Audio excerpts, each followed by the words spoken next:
একদিন এক ফেরেশতা নবীজির কাছে আসছে। নবীজি সাল্লাল্লাহু আলাইহি সাল্লাম বলেন, আতানি আতিম মির রাব্বি ফাখায়্যারানি বাইনা আন ইউদখিলা নিসফা উম্মতি আল জান্নাহ ওয়া বাইনা আশ-শাফাআহ। নবী বলেন, একজন ফেরেশতা আমার কাছে আসছে, আসার পর আমাকে দুটি বিষয়ের স্বাধীনতা দিয়েছে, যে কোনো একটা গ্রহণ করার জন্য। ফেরেশতা আমাকে বলল, হাবিব, আপনি যদি চান আপনার অর্ধেক উম্মত আপনি জান্নাতে নিতে পারবেন, আর যদি চান আপনি সুপারিশ করতে পারবেন, তবে দুটি গ্রহণ করা আপনার জন্য। এই সুযোগ আপনি পাবেন না, যে কোনো একটি গ্রহণ করতে হবে। হয়তো অর্ধেক উম্মত জান্নাতে নিবেন, না হয় আপনি সুপারিশ গ্রহণ করবেন। আমাদের নবী বলেন, ইখতারতুশ শাফাআহ, আমি সুপারিশ করাটাই আল্লাহর থেকে গ্রহণ করে নিলাম। বলেন তবে, বলেন সবাই বলেন তবে। এই সুপারিশ শুধু তারাই পাবে যারা শিরিক করবে না। নবীজি বলেন, ওয়াহিয়া লিমান লা ইউশরিকু বিল্লাহি শাইআ, আমার সুপারিশ শুধু তারাই পাবে যারা আল্লাহর সাথে শিরিক করবে না, তারাই শুধু আমার সুপারিশ পাবে, অন্যরা কিন্তু আমার সুপারিশ পাবে না। সহিহ বুখারীর বর্ণনা 99 নম্বর হাদিসে আল্লাহর নবীর সাহাবী আবু হুরায়রা রাদিয়াল্লাহু তাআলা আন নবীকে প্রশ্ন করলেন, মান আসআদুন নাসি বিশাফাআতিকা ইয়াউমাল কিয়ামাতি ইয়া রাসূলুল্লাহ।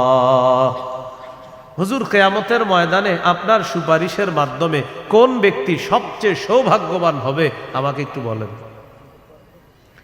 নবীজি বললেন, আবু হুরায়রা, আমি জানতাম তোমার আগে এই প্রশ্ন আমাকে কেউ করবে না। লিমা রাআইতু মিন হিরসিকা আলাল ইলম, ইলমের প্রতি তোমার যে আগ্রহ, বিদ্যার প্রতি তোমার যে আগ্রহ, আমি জানতাম তোমার আগে এই প্রশ্ন আমাকে কেউ করবে না, তুমি যে প্রশ্নটা করছো।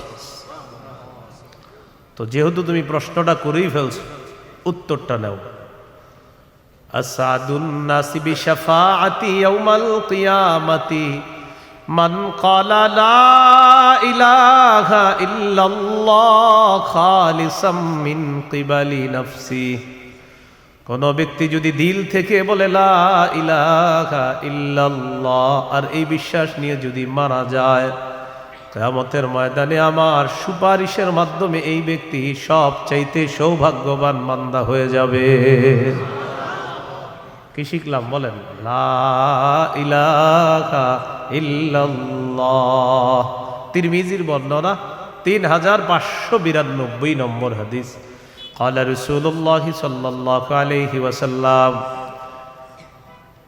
মা আবদুন ক্বালা লা ইলাহা ইল্লাল্লাহ মুখলিসান কাত্তু ইল্লা ফুতিহাত লাহু আবওয়াবুস সামাই হাত্তা তুফজিয়া ইলাল আরশ। নবীজি বলেন, কোন বান্দা যদি একবার ইখলাসের সাথে লা ইলাহা ইল্লাল্লাহ পাঠ করে, আল্লাহর আসমানের সবগুলা দরজা খুলে দেওয়া হয়, তার লা ইলাহা ইল্লাল্লাহ যেন আরশ পর্যন্ত পৌঁছে যায়। তাওহীদের কয় শর্ত বুঝলেন? কয় শর্ত? 1 নম্বর, আল্লাহ ছাড়া ইলাহ নাই, এই বিশ্বাস নিয়ে মরতে হবে। 2 নম্বর, আল্লাহ ছাড়া কোনো ইলাহ নাই, এই কথায় সামান্য সন্দেহ করা যাবে না। সূরা হুজুরাতের 15 নম্বর আয়াতে আল্লাহ বলেন, ইন্নামাল মুমিনুনা আল্লাযীনা আমানু বিল্লাহি ওয়া রাসূলিহি সুম্মা লাম ইয়ারতাবু ওয়া জাহাদু বিআমওয়ালিহিম ওয়া আনফুসিহিম ফী সাবিলিল্লাহ উলাইকা হুমুস সাদিকুন। আল্লাহ তাআলা বলেন, প্রকৃত ঈমানদার হলো তারা যারা আল্লাহকে বিশ্বাস করে, রাসূলকে বিশ্বাস করে, সামান্য সন্দেহ করে না। ওয়া জাহাদু বিআমওয়ালিহিম ওয়া আনফুসিহিম ফী সাবিলিল্লাহ, যারা নিজেদের জান-মাল নিয়ে আল্লাহর রাস্তায় লড়াই করে। আল্লাহ বলেন, উলাইকা হুমুস সাদিকুন, আমি আল্লাহ তাদেরকে কোরআনে খাঁটি সত্যবাদী বলে ঘোষণা করলাম। এরা খাঁটি সত্যবাদী, আল্লাহকে বিশ্বাস করে, রাসূলকে বিশ্বাস করে, একটু সন্দেহ করে না। 3 নম্বর শর্ত, লা ইলাহা ইল্লাল্লাহ, আমি মুখে উচ্চারণ করলাম আল্লাহ ছাড়া কোনো ইলাহ নাই, অন্তরেও বিশ্বাস করা। মুখে বললাম আল্লাহ ছাড়া কোনো ইলাহ নাই, অন্তরে যদি ঝামেলা থাকে এটা হবে মুনাফিক মার্কা শয়তান। নেফাকি হবে। এটা কি হবে বলেন তো, সবাই বলেন কি হবে? নেফাকি হবে। মুখে বলতে হবে, অন্তরেও স্বীকার করতে হবে। সূরাতুল ফাতহির 11 নম্বর আয়াতে আল্লাহ বলেন, ইয়াকুলুনা বিআলসিনাতিহিম মা লাইসা ফি কুলুবিহিম, তারা তাদের মুখ দিয়ে এমন কথা বলে যা তাদের অন্তরের কথা না। তাহলে বলেন তো তাওহীদের 3 নাম্বার শর্ত, মুখে বললাম একটা আর অন্তরে আরেকটা, শর্ত পূরণ হবে? মুখে যা বলবো অন্তরেও তা যদি হয়, এটা 3 নাম্বার শর্ত পূরণ হবে। অন্তরে যদি ঈমান সরিষার দানা পরিমাণও হয়, একদিন জান্নাতে যাব। সহিহ বুখারীর 44 নম্বর হাদিস, ক্বালা রাসূলুল্লাহ সাল্লাল্লাহু আলাইহি ওয়াসাল্লাম, ইয়াখরুজু মিনান নার মান ক্বালা লা ইলাহা ইল্লাল্লাহ ওয়া ফি কলবিহি ওয়াজনু শাঈরাতিন মিন খায়র ওয়া ফি কলবিহি ওয়াজনু বুররাতিন মিন খায়র ওয়া ফি কলবিহি ওয়াজনু দাররাতিন মিন খায়র। নবীজি বলেন, কার অন্তরের মধ্যে যদি গম পরিমাণ, জব পরিমাণ, সরিষার দানা পরিমাণ ঈমান থাকে, গম পরিমাণ, জব পরিমাণ, সরিষার দানা পরিমাণ ঈমান, এই মানুষটা যদি বিভিন্ন অপরাধের কারণে জাহান্নামের সাজা ভোগ করতেও হয়, জাহান্নামের সাজা ভোগ করার পর আমি নবী বলে দিলাম একদিন জাহান্নাম থেকে বের হয়ে ওই সরিষা পরিমাণ ঈমানের কারণে আল্লাহর জান্নাতে প্রবেশ করবে। খাঁটি ঈমান, বিশুদ্ধ ঈমান, এটার মধ্যে কোনো ঝামেলা করা যাবে না। আল্লাহ কথাগুলা বোঝার তৌফিক দান করে। 4 নাম্বার শর্ত, সবচেয়ে বেশি আল্লাহকে ভালোবাসা। বলেন কাকে ভালোবাসা? সবাই আমার সাথে বলেন, সাধারণত বলেন। আমরা 8টি জিনিসকে বেশি ভালোবাসি। 8 জিনিসের প্রতি আমাদের মহাব্বত খুব বেশি। এই 8 জিনিসের চাইতেও আল্লাহকে, রসুলকে বেশি ভালোবাসতে হবে। কয় জিনিসের প্রতি টান আছে বেশি? 8 জিনিসের কথা আল্লাহ বলছে সূরা তাওবা 24 নম্বর আয়াত। আমি প্রথম আয়াতটা পড়ি, এরপর অনুবাদ করব, আমরা সবাই গণব। আল্লাহ তাআলা বলেন, কুল ইন কানা আবাউকুম ওয়া আবনাউকুম ওয়া ইখওয়ানুকুম ওয়া আজওয়াজুকুম ওয়া আশীরাতুকুম ওয়া আমওয়ালুন ইকতারাফতুমুহা ওয়া তিজারাতুন তাখশাউনা কাসাদাহা ওয়া মাসাকিনু তারদাউনাহা আহাব্বা ইলাইকুম মিনাল্লাহি ওয়া রাসূলিহি ওয়া জিহাদিন ফি সাবিলিহি ফাতারাব্বাসু হাত্তা ইয়াতিয়াল্লাহু বিআমরি। কত? আল্লাহ তাআলা বলেন, ইন কানা আবাউকুম, যদি তোমাদের মা বাবা, ওয়া আবনাউকুম, যদি তোমাদের সন্তান, ওয়া ইখওয়ানুকুম, যদি তোমাদের ভাই বোন, ওয়া আজওয়াজুকুম, যদি তোমাদের বিবি, ওয়া আশীরাতুকুম, যদি তোমাদের পরিবার আত্মীয় স্বজন, ওয়া আমওয়ালুন ইখতারাফতুমুহা, যদি তোমাদের উপার্জিত সম্পদ, ওয়া তিজারাতুন তাখশাউনা কাসাদাহা, তোমাদের ব্যবসা, যেই ব্যবসায় লস হওয়ার টেনশনে থাকো, ওয়া মাসাকিনু তারদাউনাহা, যে বাসস্থান তোমরা অনেক ভালোবাসো, আহাব্বা ইলাইকুম মিনাল্লাহ ওয়া রাসূলিহি ওয়া জিহাদিন ফি সাবিলিহি।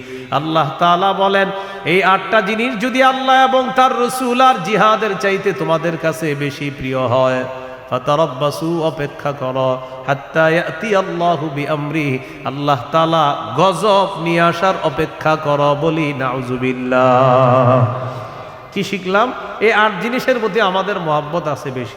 আল্লাহ বলেন, এইগুলা যদি আল্লাহর চেয়ে বেশি মহব্বতের হয়, নবীর চেয়ে বেশি মহব্বতের হয়, জিহাদের চেয়ে বেশি মহব্বতের হয়, তাহলে গজবের অপেক্ষা থাকো। তাহলে কি শিখলাম? এই 8 জিনিসের চাইতে আল্লাহকে বেশি ভালোবাসা, রসুলকে বেশি ভালোবাসতে হবে। আল্লাহ তৌফিক দান করে। এখানে কয় জিনিসের ভালোবাসার কথা হলো? 8 জিনিসের ভালোবাসার কথা। এবার আমার সাথে বলেন, সাধারণত মৌলিকভাবে দুইটা জিনিস আমাদেরকে আল্লাহর থেকে দূরে রাখে। এক, সম্পদ। দুই, সন্তান। এই দুইটা মৌলিকভাবে আমাদেরকে খালি আল্লাহর থেকে গাফেল করে দেয়। সূরা মুনাফিকুনের ৯ নম্বর আয়াতে আল্লাহ বলেন, ইয়া আইয়ুহাল্লাযীনা আমানু লা তুলহিকুম আমওয়ালুকুম ওয়ালা আওলাদুকুম আন যিকরিল্লাহ।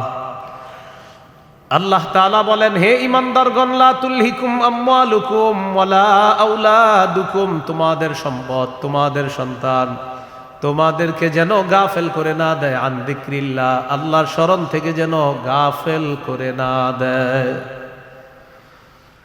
দোকানের শাটারটা লাগাইতেছেন, অর্ধেক শাটার আপনি নিছেন, মুয়াজ্জিন মসজিদের মধ্যে বলে কদ কামাতিস সালাহ, কদ কামাতিস সালাহ, নামাজ দাঁড়ায় গেছে, নামাজ দাঁড়িয়ে গেছে।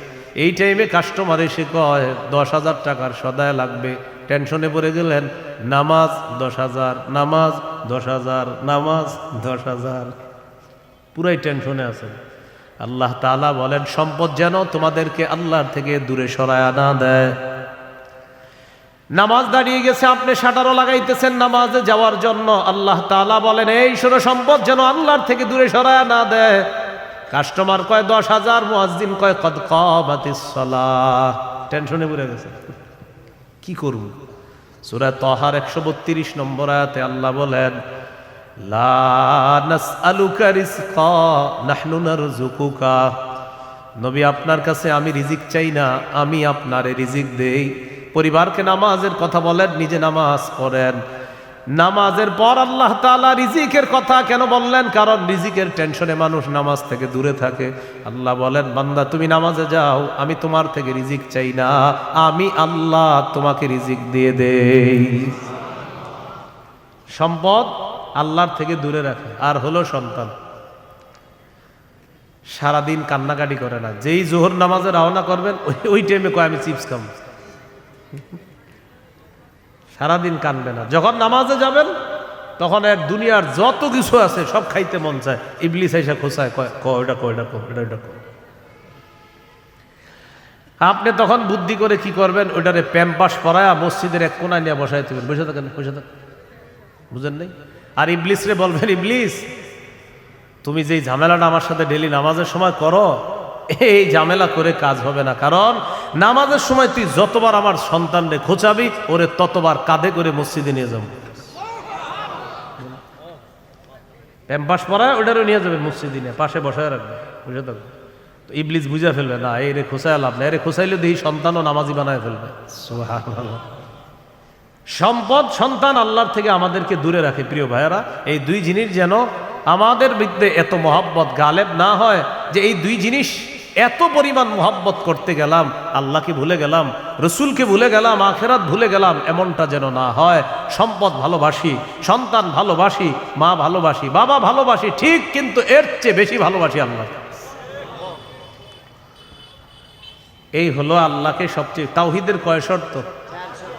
4 নাম্বার। সবচেয়ে বেশি কাকে ভালোবাসা? আল্লাহকে, রসুলকে সবচেয়ে বেশি ভালোবাসা, আল্লাহকে, এরপর রসুলকে সবচেয়ে বেশি ভালোবাসা। সহিহ বুখারীর বর্ণনা 16 নম্বর হাদিস, ক্বালা রাসূলুল্লাহ সাল্লাল্লাহু আলাইহি ওয়াসাল্লাম, সালাসুন মান কুন্না ফীহি ওয়াজাদা হালাওয়াতাল ঈমান। নবীজি বলেন, 3টা বৈশিষ্ট্য যদি কারো মধ্যে থাকে, সে অন্তরের মধ্যে ঈমানের স্বাদ আস্বাদন করতে পারবে। 1 নাম্বার, ইয়াকুন আল্লাহু ওয়া রাসূলুহু আহাব্বা ইলাইহি মিম্মা সিওয়াহুমা, আল্লাহ, আল্লাহ রসুল ছাড়া যত কিছু আছে সব কিছুর চাইতে আল্লাহ আর তার নবীকে বেশি ভালোবাসা। 2 নাম্বার, লা ইউহিব্বুহু ইল্লা লিল্লাহ, কোন মুসলমানকে শুধুমাত্র আল্লাহর জন্য ভালোবাসা। 3 নাম্বার, আইয়াকরাহা আইয়াউদা ফিল কুফরি কামা ইয়াকরাহু আইয়ুকযাফা ফিন্নার, আগুনের মধ্যে পুড়ে যাওয়া যেমন অপছন্দ, তেমনি ভাবে কুফরি করাটাও এমন অপছন্দ হওয়া। কোটি কোটি টাকা আপনার সামনে রাখা হলো আর বলা হলো আগুনে পুড়ে মারা যাও, আপনি তখন জবাব দিবেন, আপনার কি মাথা খারাপ? আগুনে পুড়ে যদি আমি মারা যাই, তুই কোটি টাকা দিয়ে আমি করবো কি? এবার আপনাকে বলা হলো কোটি কোটি টাকা দেওয়া হবে, তুমি কুফরি করো। আপনি জবাব দিবেন কোটি টাকার বিনিময়ে যেমন দুনিয়ার আগুনে পুড়তে চাই না, তেমনি ভাবে কোটি টাকার বিনিময়ে কুফরি করে জাহান্নামের আগুনেও পুড়তে চাই না।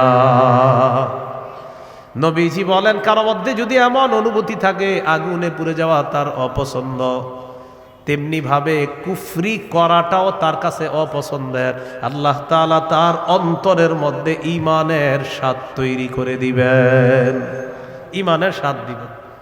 তো এই তিনটার মধ্যে একটা হলো আল্লাহকে বেশি ভালোবাসা। বলেন তো তাওহীদের কয় শর্ত? 1 নম্বর আল্লাহ ছাড়া কোনো ইলাহ নাই, এই বিশ্বাস নিয়ে মৃত্যুবরণ করা। 2 নম্বর আল্লাহ ছাড়া কোনো ইলাহ নাই, এটার মধ্যে একটুও সন্দেহ করা যাবে না। 3 নম্বর আল্লাহ ছাড়া কোনো ইলাহ নাই, এটা মুখে বলা, অন্তরে স্বীকার করা, বিশ্বাস করা। 4 নম্বর আল্লাহকে সবচেয়ে বেশি ভালোবাসা। এই 4 শর্ত পূরণ করে আমরা যেন কবরে যেতে পারি, আল্লাহ তাআলা তৌফিক দান করেন। এরপরে আল্লাহ বলেন ওয়াল্লাহু সামিউন আলিম, আল্লাহ সর্বশ্রোতা সর্বজ্ঞানী। এটা হলো সূরা বাকারার 256 নম্বর আয়াত।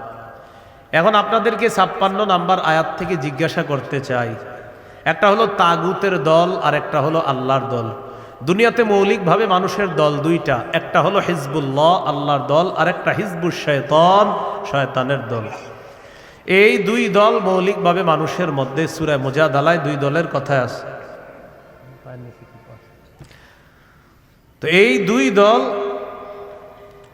2 দলের মধ্যে আমরা কার দলে থাকবো? আল্লাহর দলে না শয়তানের দলে? আল্লাহর দলে আমরা যারা থাকবো আল্লাহ আমাদের অভিভাবক হয়ে যাবে। এই কথাটা আল্লাহ সূরা বাকারার 257 নম্বর আয়াতে বলতেছে, মন দিয়ে শুনেন কি বলে। আল্লাহু ওয়ালিয়ুল্লাযীনা আমানু, যারা ঈমানদার তাদের অভিভাবক আল্লাহ। সুবহানাল্লাহ। আপনারা মাঝে মাঝে এমনি দোয়া করতে পারেন না, আল্লাহ আপনি আমার অভিভাবক, আল্লাহ আপনি অভিভাবক। আল্লাহ সূরা বাকারা 257 নম্বর আয়াতে বলছেন আপনি আমার অভিভাবক। আল্লাহ আমি তো সমস্যায় আছি, আমারে সমাধান করে দেন। এইভাবে বলতে হবে, আল্লাহ আপনি বলছেন আপনি আমার অভিভাবক, আল্লাহ আপনি আমার সমস্যা সমাধান করে দেন। এইভাবে আল্লাহকে বলতে হবে।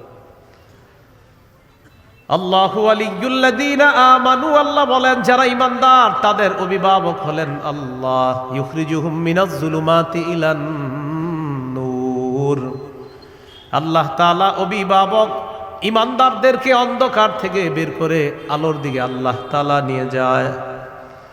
ওয়াল্লাযীনা কাফারু আউলিয়াউহুমুত তাগুত, আর যারা কাফের তাদের অভিভাবক হলো শয়তান।